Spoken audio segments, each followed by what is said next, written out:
with the proceedings of our knowledge session.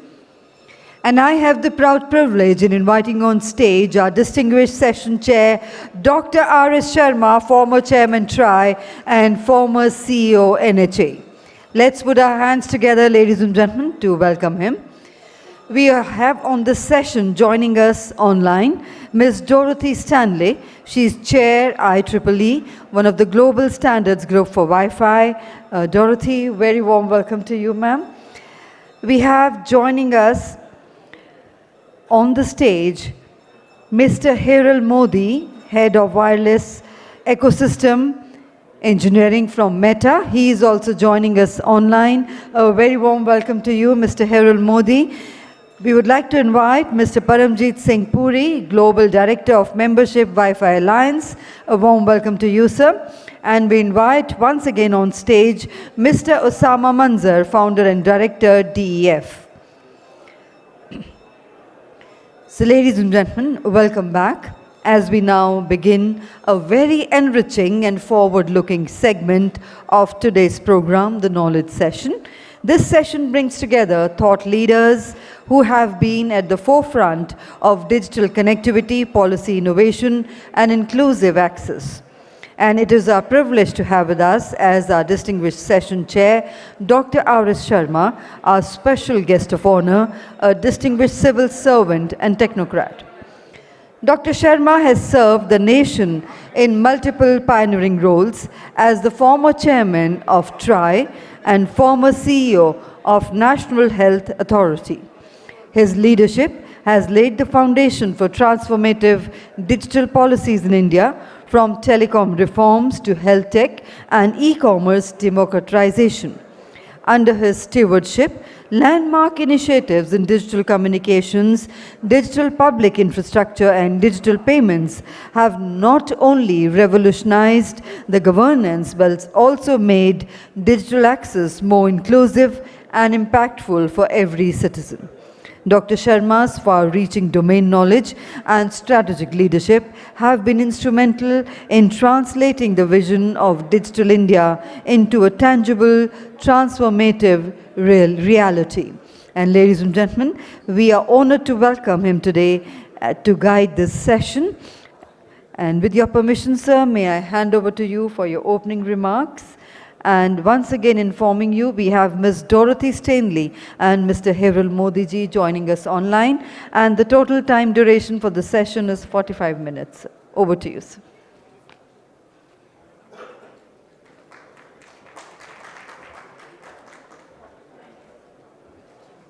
Well, good morning again, friends.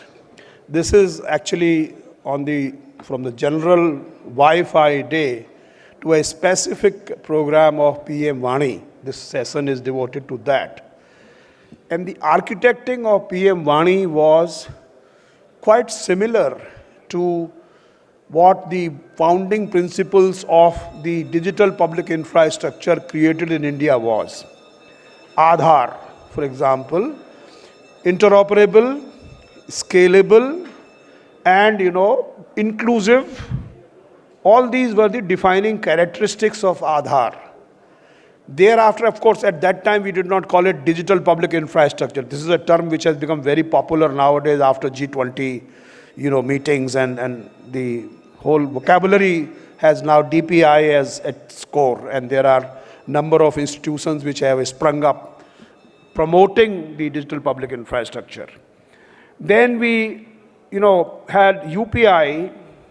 UPI again is essentially an interoperable, actually connected, so it unbundled the payment from the banking system, which was completely tied up. So the unbundling, scalability, interoperability, open standards, as far as possible open source, these have been the basic attributes of the digital public infrastructure of our country. And we have actually perfected this art in some sense. We went into digital health.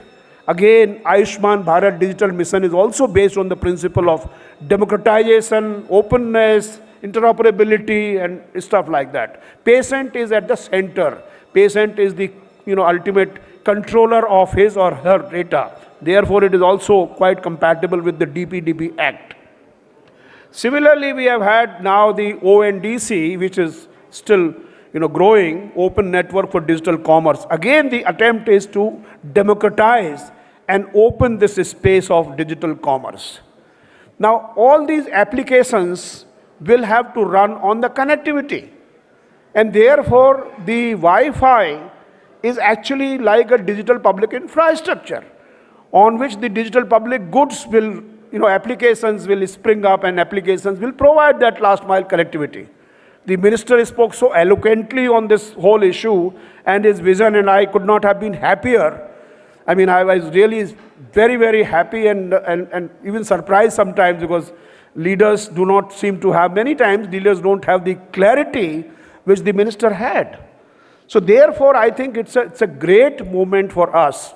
Now, one argument which is given against the PM Vani, and which I want to clarify, that argument is quite hollow. That argument is, well, PM Vani was started when the data was 287 rupees per gigabyte, as the minister said, 2017, 2015, 2016. Now the data is so cheap. Is there really a need for having such kind of infrastructure? That's something which is, and also that it is unviable. No, it doesn't make a business sense to have such kind of Wi-Fi hotspots, the PDOs, the PDOAs. Those things have become absolutely unviable. That's the argument which is given. Now, data has become cheap, yes, and accessible, yes. But affordability is not equal to accessibility. Imagine the requirement of data has grown exponentially. Imagine a situation where a person was consuming a few megabytes of data. Today, we are consuming terabytes, petabytes of data, 6 terabytes, and we are talking, huge amount of data is being consumed in this country. So the data has become exponentially, important. Imagine you have, after COVID, you have online classes. Now those boys and girls who are there coming from a poor family, they do not have the data plans given by telcos. They can't spend 200 rupees, and in 200 rupees also they will get 1.5 gigabyte. Maybe the syllabus or the online classes or online things will be so much more. And therefore, the data, while the prices have dropped, at the same time the data requirement has grown. And therefore, the need to have such kind of infrastructure is still there. One. Second, this infrastructure, PM Vani, does not use any public resource. It uses a free, unlicensed Wi-Fi spectrum. And as the minister rightly pointed out, is that it actually frees the, valued spectrum from its use. And that's one part. Thirdly, it is possible for you to create hotspots along with some kind of content, so that they become the CDNs type of thing, where they can distribute the content. And there are commonly used books, for example, commonly used videos, for example, for lessons in the classes, etc., can be downloaded and can be kept at the hotspot, which is actually there at the edge. So I think this whole stuff that the Wi-Fi is unviable and therefore we don't need to is really not correct. Secondly, let's understand this also, and I alluded to that in the initial remarks, that the telco had promised that we will have 10 million hotspots by September of 2017. Today, as such, we have just about 0.5 million. And our 2022 policy specified that we will have 10 million by 2022, and we will have 30 million by 2030, or maybe more. I don't know what is the target. So therefore, it is important that we create a level playing field, we create a democratic field, we create, and imagine, the Honorable Prime Minister himself took the initiative of bringing it to the cabinet. It was called Vani. After the cabinet approval, it was rechristened as PM Vani. So Prime Minister has actually given his own name in some sense to this particular architecture. And this architecture needs to be supported, not really strangulated into the rules and regulations of the, and I've always been telling my friend Neeraj Mittal and those people in the DOT, कि भाई आपका जो licence वाला DNA है ना, उस DNA को थोड़ा छोड़ के कुछ काम कीजिए. हर बार लाइसेंस लगाइएगा. जब कैबिनेट ने अप्रूव कर दिया है, भारत की सबसे बड़ी एजेंसी ने उसको अप्रूव कर दिया है, कहा है कोई लाइसेंस नहीं, कोई परमिट नहीं, कुछ नहीं, उसके बावजूद भी आप जो नया नया चलाते हैं. One of the licence was कि भाई कोई PDO, first of all he will have to enter into an agreement with the ISP और टीएसपी. अब भाई चाय वाला, पान वाला आदमी, how will enter into an agreement with the ISP और टीएसपी? उसको जानता भी नहीं कहाँ जाना होगा. तो डीओटी के मतलब संचार भवन में आके चक्कर लगाएगा कि मुझे लाइसेंस दे दीजिए, मुझे connectivity. I mean this is ridiculous. So therefore I think what is required is very simplified stuff, very simplified thinking, because it is not eating into any of the public resources. It's not eating into a spectrum. That's the beauty. And the people are putting together, people are innovating, technologies are happening. So therefore, I think this is something which I thought I will provide. Maybe I have spoken more than what I should have spoken as a moderator. But now I'll I don't know what the sequence of invitation is, but I will invite. I'll invite Dorothy to give her perspective on the issue. Thank you.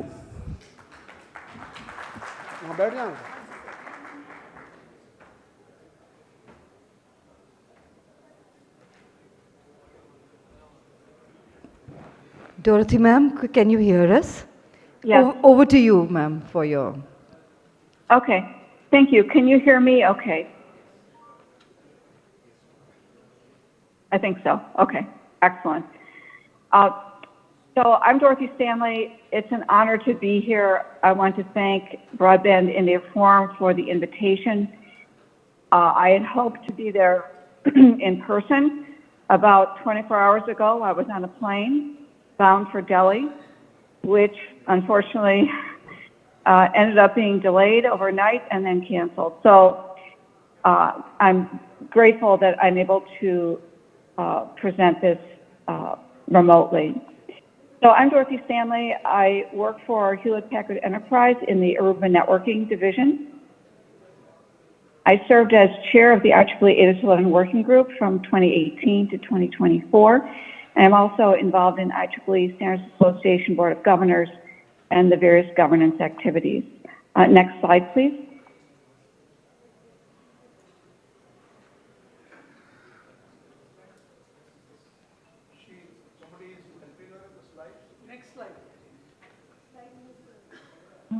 Okay, excellent. So my remarks will cover really two general topics. One, an overview of setting some context for the IEEE 802.11 standard, which is the base technical standard used as a foundation for Wi-Fi. We'll look at innovation and evolution in three areas. One, the basic MAC-PHY evolution, Wi-Fi location, and the new amendments that are under development. And of course, the opinions here are my own. The title of the presentation is that IEEE standards evolution enables innovation and productivity enhancements to build economic value. And I would like to just add my thanks and recognition to the outstanding remarks of the Minister of Communications for his strong support and vision of what Wi-Fi can provide in terms of value to citizens. So next slide, please. Okay. So IEEE 802.11, the standard focuses on the lower layers. So the MAC-PHY RF, the radio frequency specifications, and the MAC specifications. On the left, you see the stack chart of the different layers. And I think one of the reasons for the success of Wi-Fi is the fact that we don't define our own upper layers. we leverage what the IETF and other organizations have done so that everything that's above the RF, we leverage. And we leverage all of the data networking innovation that occurs. On the right, you see the chart that shows the IEEE 802 Standards Committee, the Landman Standards Committee, and the different working groups underneath that committee. So 802.11, of course, is Wi-Fi. 802.3 is Ethernet. 802.15 provides additional definition of unlicensed services, such as Wi-SUN, and 802.15.4. And then we also do some work in 802.18 to provide comments back to regulators on their questions that come related to RF and uses of unlicensed spectrum. And next slide, please. Okay. So first major evolution area, and I was asked to focus on evolution and evolution of Wi-Fi. And so one of the foundational pieces is the specifications that end up being Wi-Fi generations now. So 11N, 11AC, Wi-Fi 7, Wi-Fi 6, Wi-Fi 6E, and of course Wi-Fi 7. So the 11N, 11AC, and 11AX amendments have been completed for quite some time. The 11BE, or Wi-Fi 7 amendment, was recently approved. A key, you'll see on the right, top-level marquee features in each of the amendments. For Wi-Fi 7, 11BE, this was multi-link operation, which enables simultaneous use of multiple channels. That amendment also introduced 320 megahertz channels, which are important for very high throughput applications. The amendment that's currently the focus of a tremendous amount of activity and work is in our universe known as 802.11bn. The name is ultra high reliability. This will most likely be given the name of Wi-Fi 8 in the market. And the focus of this amendment is to provide lower latency, longer range, and improved handover characteristics. So the evolution here is focused, depending on the amendment, on increased speeds, on support of new spectrum, such as with 11AX and the 6 gigahertz support. Likewise, enhancements to 6 gigahertz support in Wi-Fi 7. I'll comment here that, as the minister noted,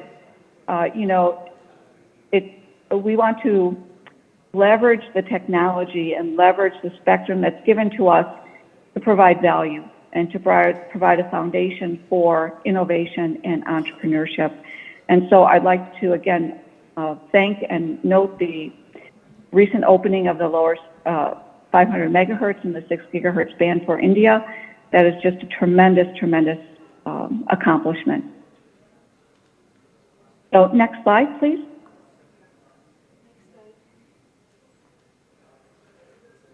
So we talked about the basic MAC-PHY capabilities.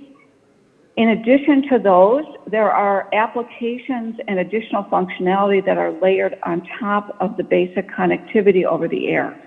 One example is shown here, and this is Wi-Fi location.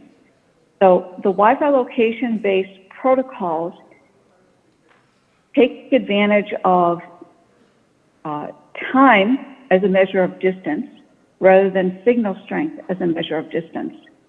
So RSSI, received signal strength indication, was the very first generation of a location-based service, but it used signal strength as a proxy for distance and for determining range from one device to another. And starting in 2016, we added a capability called fine timing measurement. You'll see all of the characteristics listed here: 80 megahertz channels, support for 2.4 and 5 gigahertz. And this protocol enabled location or ranging accuracy of between 1 and 2 meters between, for example, an access point and an access point or an access point in station. And of course, Wi-Fi certifications have been available for quite some time. Then we continued the improvement with 11AZ. Sorry to throw the acronyms at you, but the main message I'd like you to take away from this slide is there are additional services that are overlaid on top of the Wi-Fi networks to provide additional value and to provide the basis for additional innovation. So third generation added secure ranging, in fact, secure ranging at the PHY level, support for 6 gigahertz, and with this, we get sub 1 meter accuracy, significantly below 1 meter accuracy. And then we've done work with 11BK fine timing measurement, extending to support the definition in the MAC-PHY in Wi-Fi 7 for 320 megahertz channels, supporting the BE waveforms. And here we get a 1/10 of a meter level accuracy. So main message, we do the major MAC-PHY amendments, we overlay certain services such as location. And next slide, please.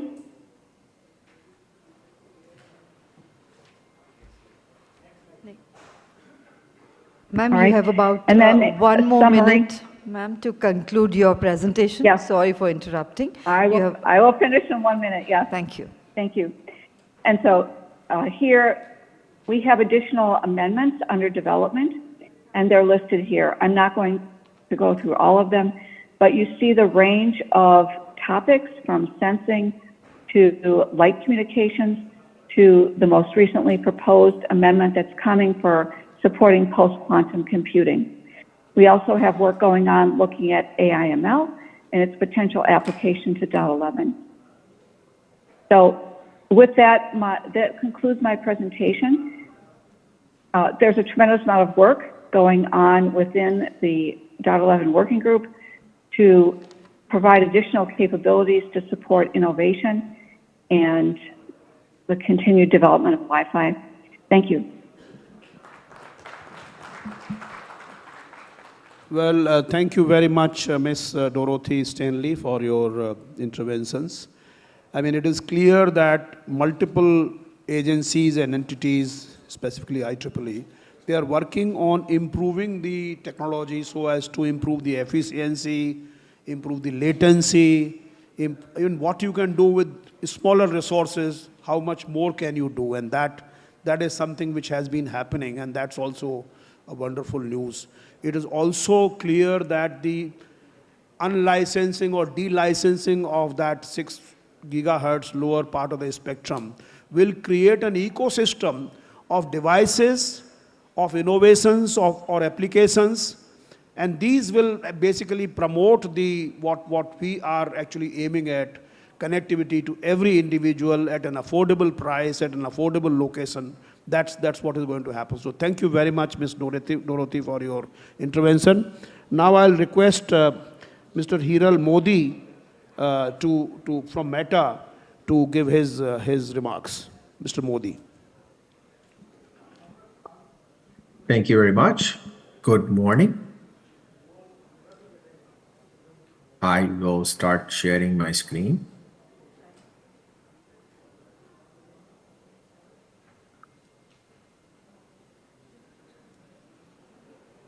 It's coming up okay? Yes, it is there.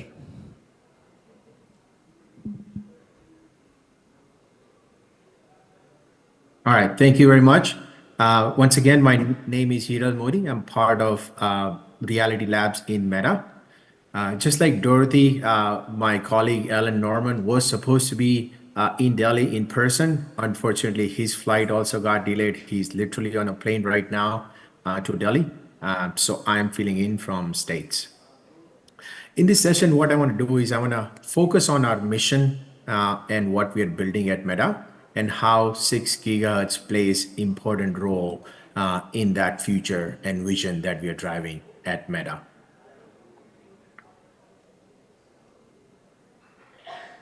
This slide talks about 6 billion people. I repeat, 6 billion people spend 20% of their day every single day interacting with their smartphones.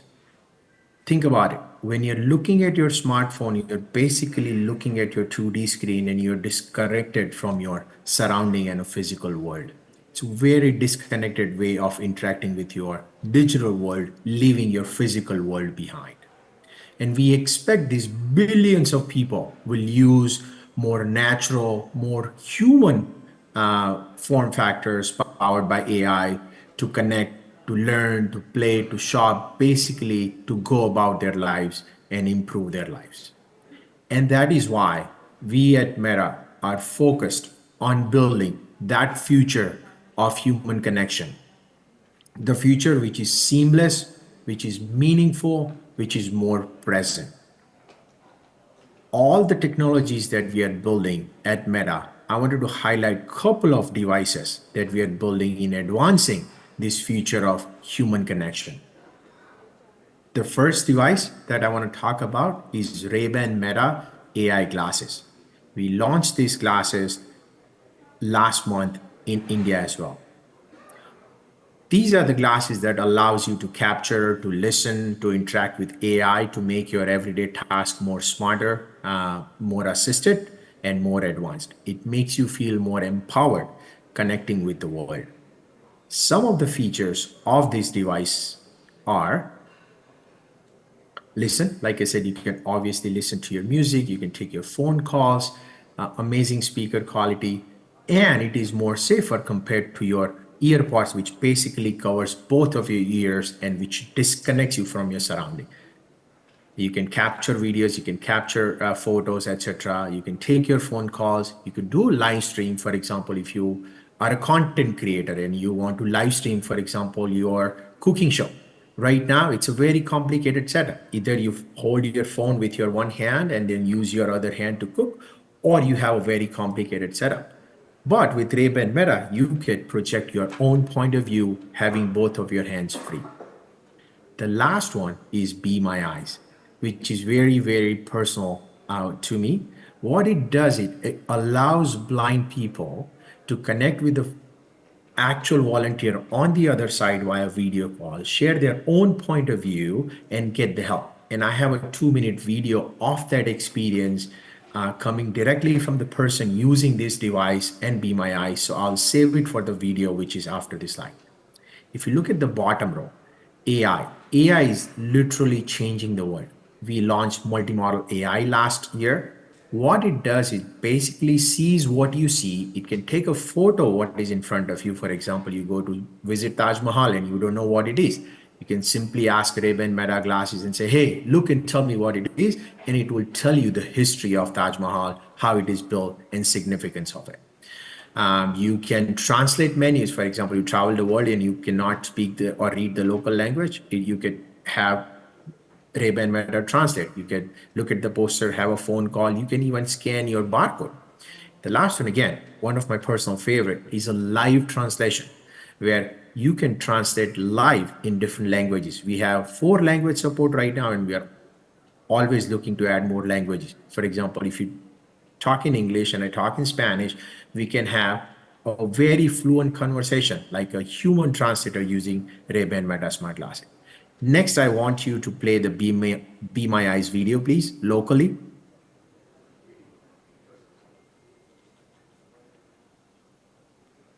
Is it playing? I have a very strong sense of identity in my blindness. One of the misconceptions that people have about blind people is that we don't care about how we look or the way we present ourselves to the world. The Ray-Ban Meta glasses allows me to still look fashionable and be able to do the task that I need done as a blind person. Hey Meta, call a volunteer with Be My Eyes. Calling a volunteer. Hey there, how can I help? Hi, I just got a new record player and I wanted to see if you could help me figure out which of these buttons turns it on. Absolutely, I think it's the one on the bottom. Try that. This one here? Yeah, that's it. Perfect, thank you. Being able to connect with a human through the Be My Eyes call feature makes a world of difference. How can I help? Hi, I'm going to a salsa night later today. I'm able to ask follow-up questions and get more detailed information. Try the next one. Found it. The benefits to using Be My Eyes through the glasses is being able to be hands-free.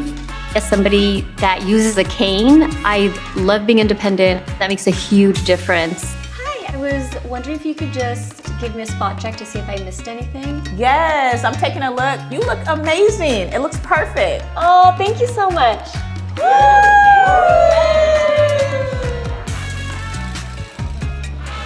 I'm already like a very active, extroverted person, and I feel like the glasses help me be able to be that even more. I think the Ray-Ban Meta glasses will make a huge difference in people being able to use the tools that they need to live the lives that they want to live. Very powerful video, isn't it? I remember a line Minister Scindia said, we want to focus on the connectivity driven by inclusion. We are building this technology which is including every single individual on the planet.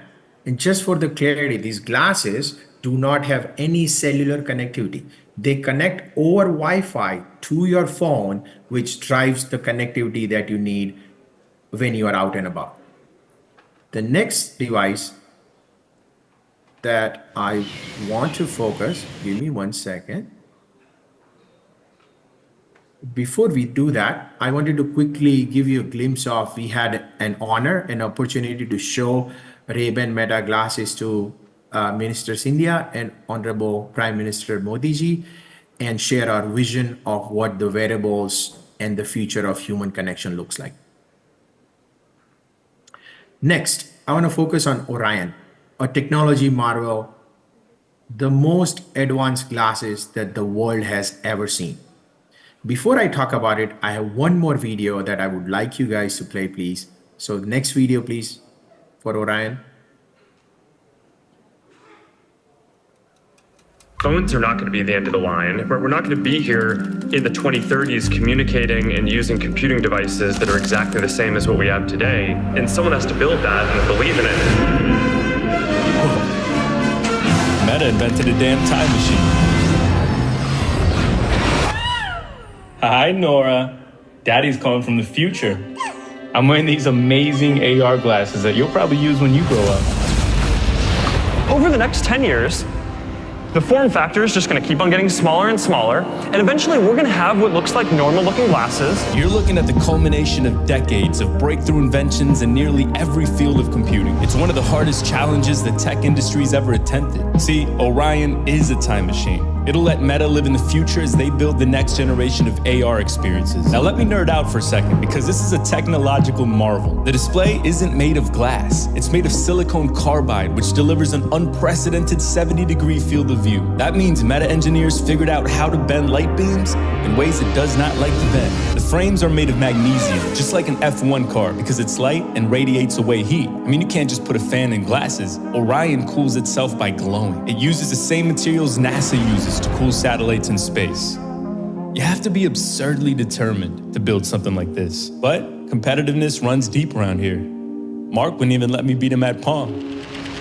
But then, of course, the full vision is you just have like a full field of view, holograms where, you know, we're having this conversation in the future and like I'm sitting on your couch next to you as a hologram and we're just there and we have this full sense of presence. Here we are. Oh yeah, forgot to mention, large holographic displays. The real world is our canvas. Our experiences shouldn't be limited to glowing rectangles. One day soon, we'll once again look up, connected, empowered, and present. True glimpse into the future. Just to give you a quick summary of what the Orion looks like. It's a three-part system. You have the glasses, which goes on your face. You have the compute puck, which goes in your pocket. That drives your compute and connectivity. And then you have the wristband, EMG band, that drives your thousands and thousands of gesture as an input. Again, we cannot put cellular on the glasses. So all the need that we have cellular will go on the puck. However, the connectivity between your glasses and the puck is that 6 gigahertz Wi-Fi connectivity. This is how it looks like when you put the Orion on. This is how it looks like. It gives you multiple multitasking window for you to go about everything that you want to do. This is probably my last slide. And I want to thank Department of Telecom, Ministry of Communication, WPC for unlocking the future that you just saw, for building the future of human connection. Thank you. Thank you, Mr. Modi, for presenting those beautiful, wonderful, futuristic technologies. These are applications which are being built, and you can see how the world is going to change. You know, internet changed the way we work, we share things. Now it is going to be further and further realistic. So it's beautiful to see these technologies in action. Thank you very much. Now I'm going to invite Mr. Paramjit S. Puri, Global Director of Membership Wi-Fi Alliance. Mr. Puri.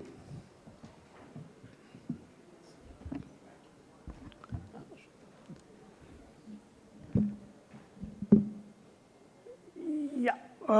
Do we have the mover or you will move it? Okay, great. Yeah. Thank you very much. Wonderful audience and Dr. Sharma on the dais, Mr. T.V. Ramachandran, thanks for inviting the Wi-Fi Alliance. We represent close to 1,000 member companies across the globe.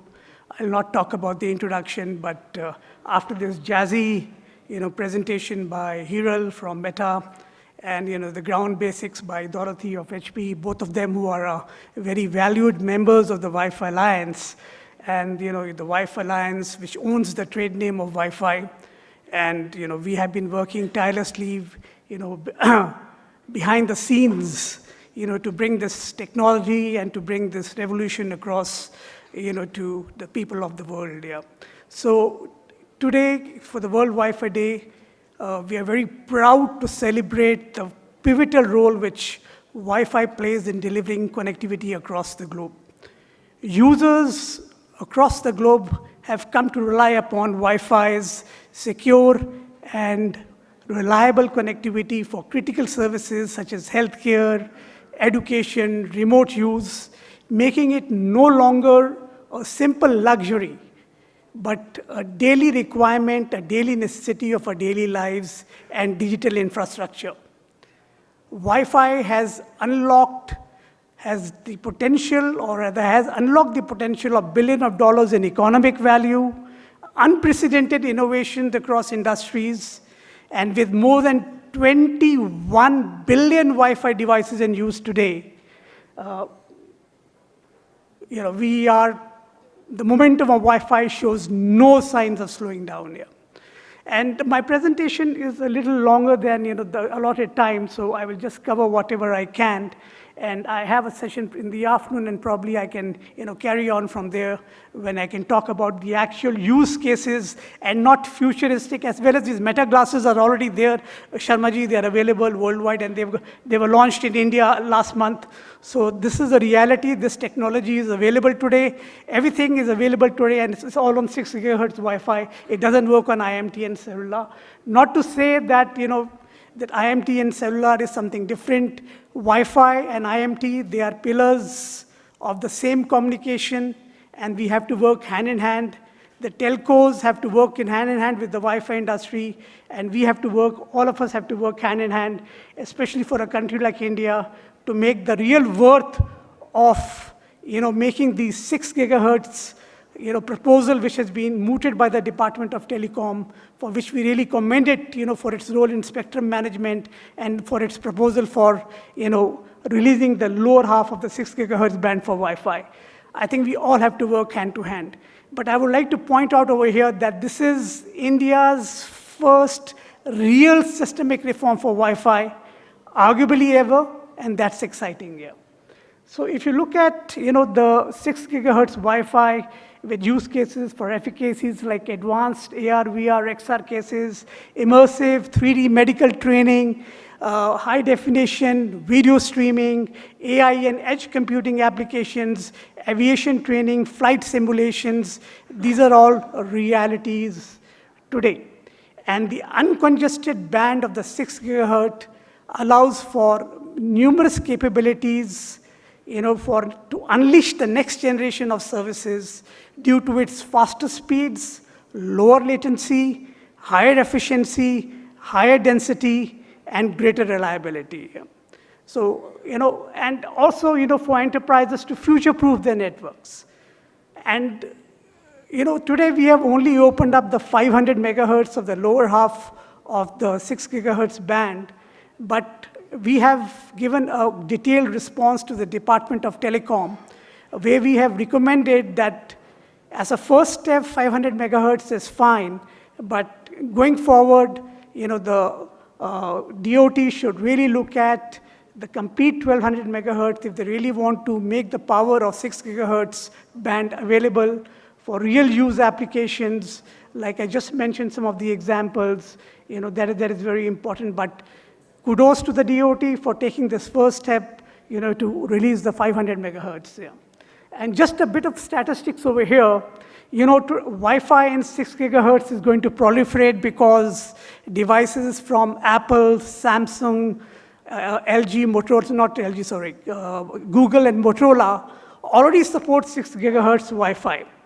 And the Wi-Fi Alliance, which is my organization, has already certified more than 1,900 6 gigahertz Wi-Fi devices. Last year, 2024, more than 566 million Wi-Fi 6E devices were shipped, which are expected to exceed 1.2 billion devices in 2025 and reach up to 2.5 billion in 2028. More than 231 million Wi-Fi 7 devices were shipped in 2024. So this is actually happening.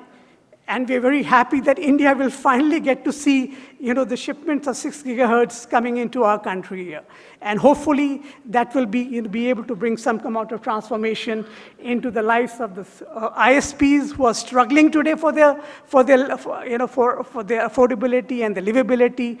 And hopefully the telcos, will be able to work in hand-to-hand with the ISPs and with the BharatNet and be able to provide the last mile connectivity, and with the satellite around the corner and with the fixed wireless access behind the corner, hopefully we will be able to connect all parts of India at the end, towards the end with Wi-Fi. That's the vision we are looking at. If you look at, the 6 gigahertz band has the power to unlock the next generation services because of its ultra-low latency, multi-gig speeds, and reliable connectivity.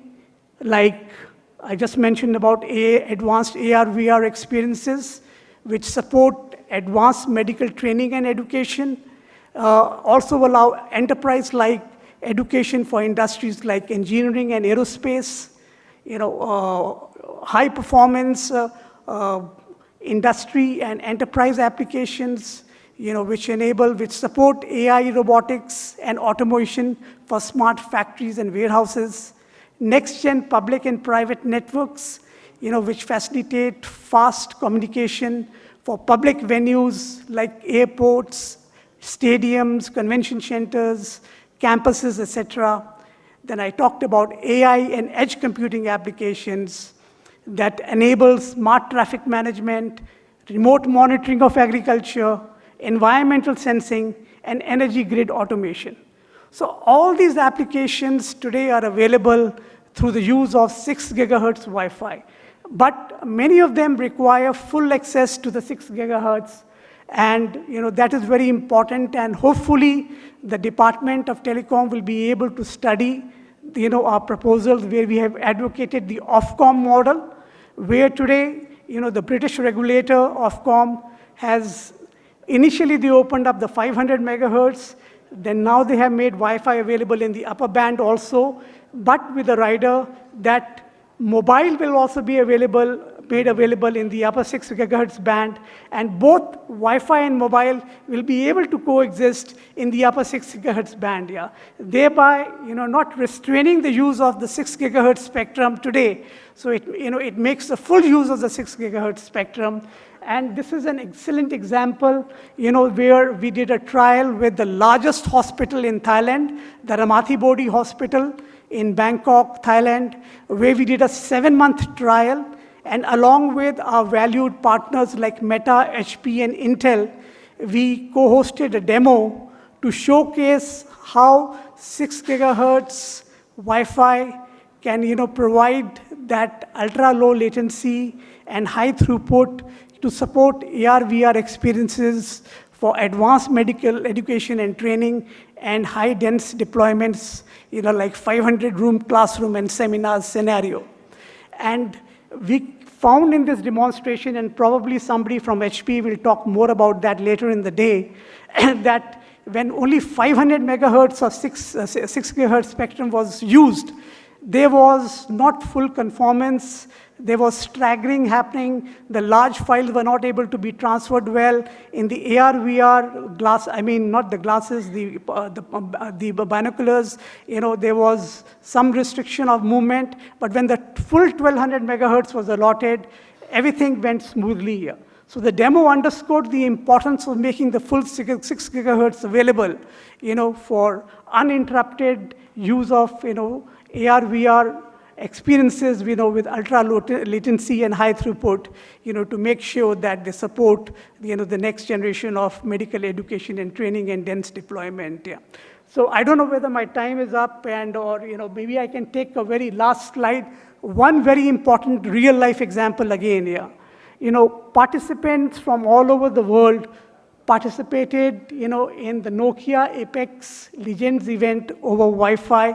This is a e-gaming, a virtual event which takes place every year.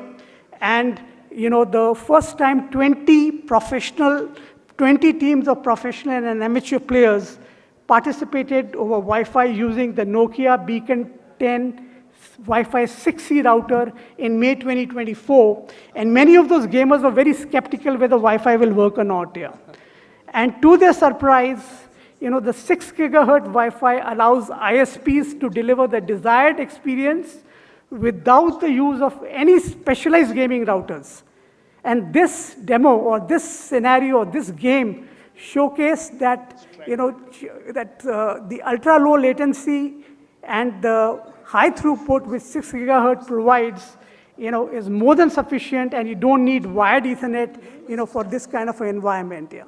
So these are two very, very powerful examples: healthcare, gaming, and my friend Hiral has talked about, the Ray-Ban Meta smart AI glasses, and I talked about, various other applications. I don't know whether you remember them all or not, but yes, that's the future of Wi-Fi, and that's the future of 6 gigahertz Wi-Fi, not Wi-Fi alone, because 2.4, 5 gigahertz do not support these applications. It's only the 6 gigahertz which support, and that also the full 6 gigahertz, but nevertheless, 500 megahertz is an excellent start for a country like ours, and hopefully down the line we'll be able to take the next step. So thank you very much. Well, thank you very much, Mr. Puri. I think it's very clear from these presentations that there are limitless possibilities of using this whole technology for all kinds of goods, all kinds of services. Health, education, skilling, these are some of the initial most important candidates for India. And I think we should initially go in for these kinds of things in a very substantive way. There is no doubt. And I also am one of the votaries of the unlicensed spectrum, because people don't realize that if you license it, then it is constrained into the hands of one telco or two telco or three telcos. Once you use it as a digital public good, then it's all available to everybody, and people can just innovate upon it, use it. And unlike the physical goods, digital public goods are the ones, the more they are used, the more useful they are. There is no limitless. For example, you take Aadhaar authentication. Now, you can do as many authentications as possible. There is no limit. Similarly, they don't actually degrade in some sense. They don't get exhausted by more uses, and that's the beauty of the digital public goods and digital public infrastructure. Finally, I will invite Osama, my old friend, to basically share his thoughts. I think technology, innovations, various things have been talked about. Now I think you should talk about the actual ground uses and how these technologies can be used. I'm sorry, I did not realize it was not a PM Vani session, because that's what I was given earlier. that you will actually, that is why I spoke about PM money. I thought this is a knowledge session. So knowledge-wise, I'm not really an expert in that. So anyway.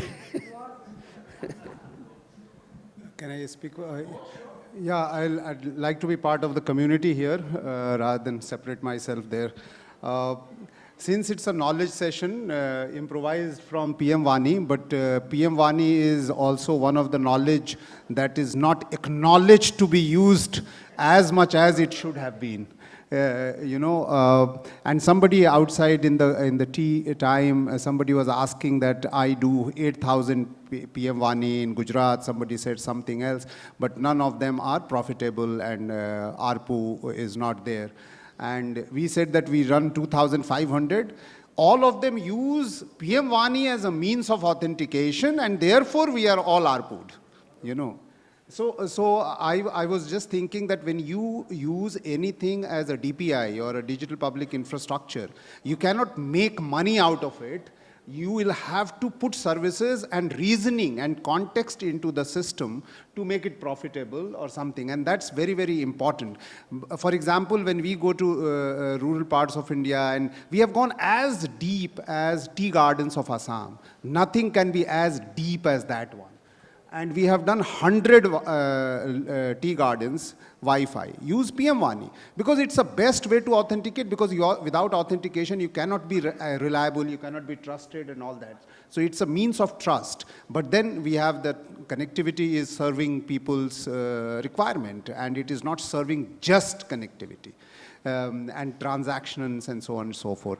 But coming to that one, I just want to take advantage of the session to highlight what is the knowledge and wisdom that we have which we don't realize. And I want to just tell you what we are not Wi-Fi'd. So for example, do you know that there are 250,000 panchayat, but they elect 3 million panchayat members, 3 million. But guess how many are women? 1.5 million are women elected.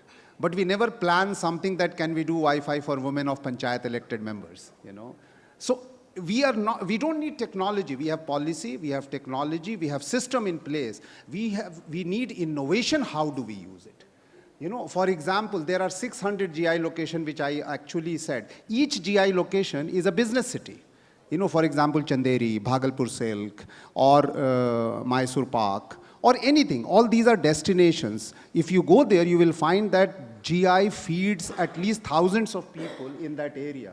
Can we program it in such a way that Wi-Fi actually enables that one? And I can go on. We have 1.44 million agri-laborers. 42% are female.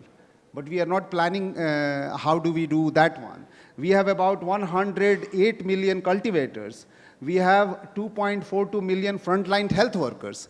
Can we subsidize Wi-Fi for 2.42 million, health workers so that it becomes contextualized, and they can use it for subsidized manner, and you can create much more meaningful Wi-Fi. We have 23 lakh looms used by the weavers. All of those looms, creators and users are actually business people. And nothing can be more powerful than Wi-Fi to make them market their products. We have 3.5 million handloom workers. We have, and which has got 72% women working for them. You don't have to do gender digital divide fighting separately. If you do that, then you automatically fight that one. So all the people who are actually working with PM Vani, please go to GI locations. Please go to cultivators locations. Please go to weavers locations. Please go to those kind of places where there is already a business happening, but they don't have enablers. And that is the reason why I highlighted that statistics to you is very important for all of us to use it for our own benefit, is that I did a whole calculation. There are about 350 million people made online payment in totality. This is 1-year-old data, 350 million people. I'm not talking the number of transactions, and I will come to you why I'm not talking about the number of transactions. 350 million people did online transaction total for India. But rural India is 122 million only, right? Rural India has got 122 million. What is the population of rural India? 910 million. So basically 122 million people from rural India, out of 910 million, did online transaction. But the story doesn't end there. 6% of those people did 45% of all transactions. That means, you know, like me or you or somebody who is doing much more, but so you are a single person. Not the number of people. So out of 122 million, 6% of them did 45% of all transactions. So that means in totality, if you really see, less than 10% people in rural India were able to do or did online transaction.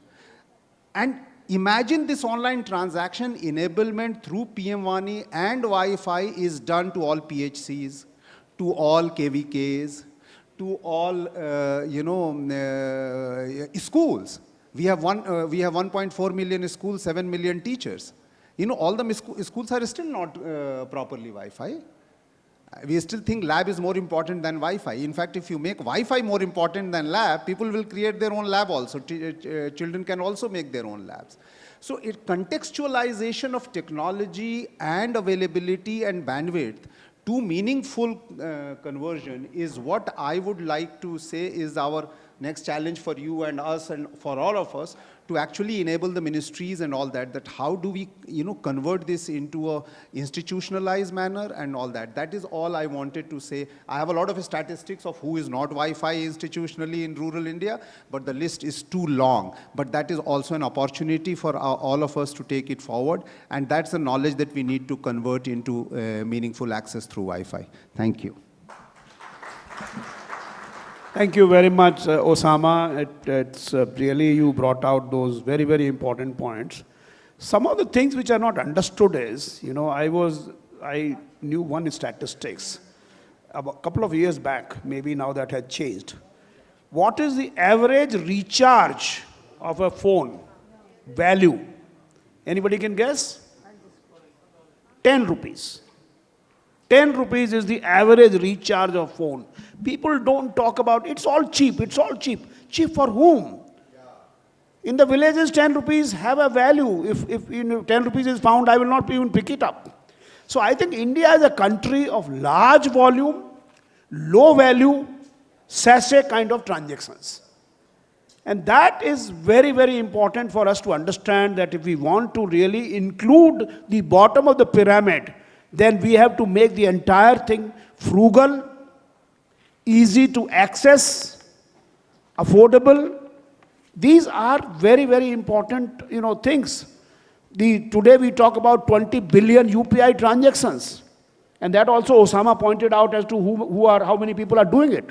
But at the same time, even those who are doing it, the average value of transaction is not more than 200 rupees, maybe 100 rupees. So again, it points out to the fact, and look, if the whole thing was not viable, there are guys there who are doing these kinds of things and they are realizing that internet for 10 rupees a day, internet for 5 rupees a day, and there are subscribers for that. So we don't realize often how people are craving for this bandwidth, not for making reels on the Instagram, but for doing the education, but for doing the, telemedicine, but for doing the other kinds of, useful stuff, doing the transactions, as Osama says. So I think it's very important, and I'm very happy that I think the government is also on the same page as all of you in the Broadband India Forum are. And we must promote technologies which are agnostic to the companies, agnostic to the devices, agnostic to these things, and basically create an open, interoperable set of, technologies and digital public goods. Thank you very much, friends. Yeah, please. Sorry to take one more minute, and I'd just like to add to what Osama said and what Sharma ji has said. And I also just mentioned in my address just now that, without the participation of the telcos, the government, and the industry, it will not happen. Whether we open up 500 megahertz of the spectrum or whether we open up 1200 megahertz of the spectrum, if we want, the communication or the broadband to reach right up to the lowest level of the village and the panchayats, the telcos have to step up. India is the only unique country in the world where that, which I'm echoing Sharma ji over here. India is the only unique country in the world where the telcos do not participate and they do not, look at Wi-Fi as a complementary technology. And they have to step up and they have to look at Wi-Fi as a complementary technology. They have to provide fiber in the ground, OFC in the ground, fixed wireless access, and with satellite also coming up with a combination of government, industry, telcos, ISPs, and the rural panchayats. We should be able to inch closer to our goal of achieving, communication to the last mile to the common man. Yeah. So that's all I just wanted to say. Thank you. Thank you. Just one more, I think Mr. Puri has raised a very important point. It's not a question of whether telcos are willing or not willing. Somehow we have seen that telcos are not willing. Somehow they see it as a competition. They want to distribute everything till last mile by themselves. My take personally is there are 3-4 ways for us to increase connectivity. One is telco, certainly, and ISP, certainly.